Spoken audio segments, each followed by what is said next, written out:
Train the Trainer.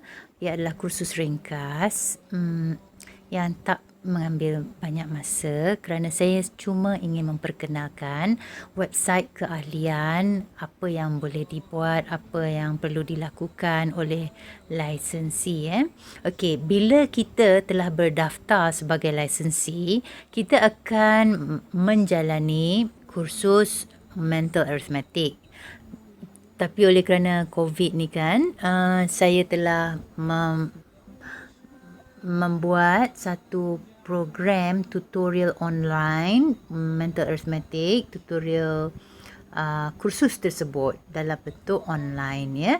Jadi saya harap semua lisensi telah pun menghabiskan semua video-video tersebut dan faham sefaham-fahamnya, dan mereka sendiri boleh buat latihan dalam nota yang disediakan, buku latihan yang disediakan dalam mental arithmetic tutorial tersebut.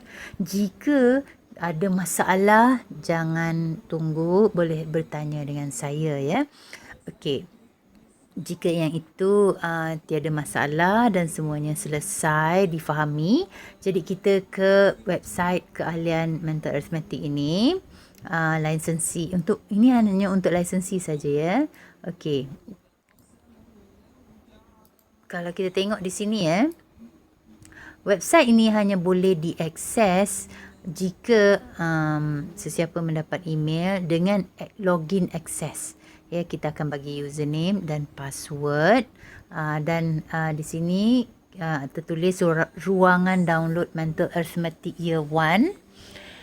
Ruangan ini diadakan untuk memudahkan pemegang lesen merujuk semua kompilasi bahan rujukan seperti worksheet dan lain-lain ya. Ruangan ini tidak terbuka kepada umum, ia hanya kepada pemegang lesen sahaja. Okey, dan disarankan untuk print out worksheet dalam grayscale atau black and white pada setting printer kita.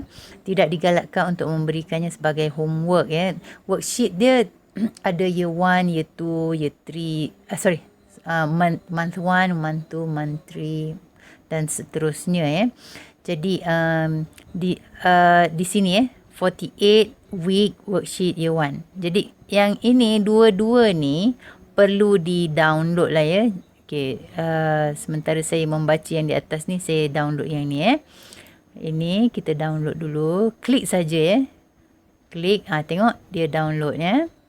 Okey, dan ini pun saya klik dan dia akan download. Okey, sementara tu kita boleh membaca di sini ya. Tidak digalakkan untuk memberikannya sebagai homework untuk dihabiskan di rumah. Ini kerana kemungkinan ibu bapa mereka tidak boleh membantu pengiraan abacus. Kita mengajar abacus.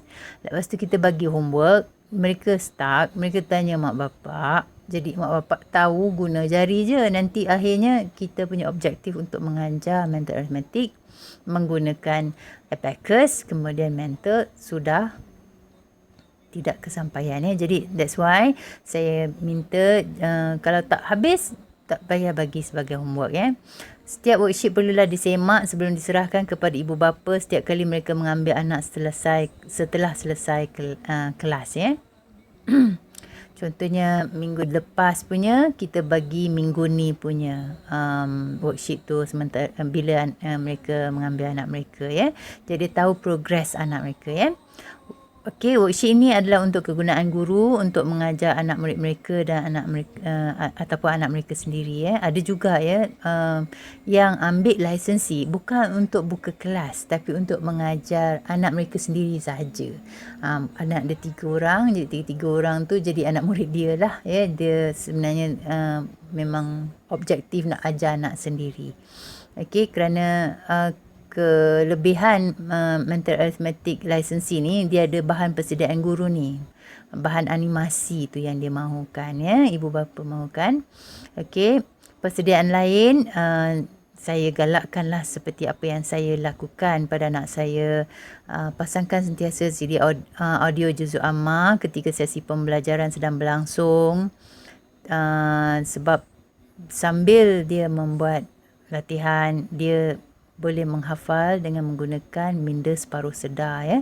Tidak digalakkan sekadar memasang MP3 di laptop dengan talian internet. Ada yang jenis yang pasang laptop tu internet guna download ke apa ke ya, kerana kemungkinan ia akan terputus jika ada gangguan internet. Dapatkan radio yang mempunyai butang repeat dan pasangkan CD audio Juzuk Amal yang dibacakan oleh adik Ahmad Saud. Adik Ahmad Saud yang saya pilih sebab dia adalah suara kanak-kanak. Jadi kanak-kanak bertepatanlah dengan kita mengajar pun kanak-kanak. Jadi dia ada similarity di sana yang menyebabkan dia boleh membuka minda dia untuk masuk lebih cepat daripada orang dewasa yang membacakannya. Okey, kalau tak ada boleh belilah di e-shop IPN dan selalunya sebelum saya start mengajar, katakanlah kita punya kelas pukul 2, anak-anak datang lebih awal 1.50 macam tu kan, dan kita bagi dia bermain. Jadi sebab tu kita sediakan barang permainan di tempat mereka bermain. Dan dalam masa yang sama kita prepare lah worksheet untuk minggu ini ataupun hari itu. Abacus, pensel kita kena sediakan, pensel warna pun ya, yang kita kena sediakan sebab worksheet 1, worksheet 2, worksheet 3 tu perlu ada pensel warna. Kita tak galakkan dia bawa pensel warna sebab melalui pengalaman biasalah budak dia bawa satu pensel warna yang ada 48 warna. Jadi dia bukan sibuk untuk mewarnakan, untuk memahamkan abacus tu, tapi dia sibuk untuk menjadikan manik-manik tu berwarna-warni ya. Kita tak nak dia sibuk mewarna pula. Jadi kita yang sediakan pensel warna tu, jadi satu orang satu je pensel warna dia pegang. Kalau ada worksheet yang perlu mewarnakan ya, dan pemadam. Jadi mereka tak perlu bawa perkakas lah, kalau boleh kita sediakan ya. Pastikan worksheet disemak oleh guru dan diberikan kepada ibu bapa untuk dibawa pulang ya. Tidak dibenarkan mana-mana pelajar untuk membawa balik worksheet sebagai homework. Ini saya dah sebutkan tadi ya. Jadi yang di sini adalah video tutorial, 3 video tutorial ringkas. Jika masih tidak ingat-ingat lupa ya, saya ada 3 video tutorial ringkas di sini. Okey, dan di sini pula adalah panduan menggunakan worksheet 3/3 ke atas. Sebab worksheet yang lain dia punya arahan sangat jelas, tapi worksheet untuk 3/3 ni kita dah, why dia lain, sebab dia dah mula nak menginjak ke mental arithmetic. Bila menginjak ke mental arithmetic, kita dah cuba untuk mengajar bayangan ya. Jadi sebab tu dia punya worksheet cara susun aturnya ada berlainan sikit kerana kita nak mengajar bayangan ya.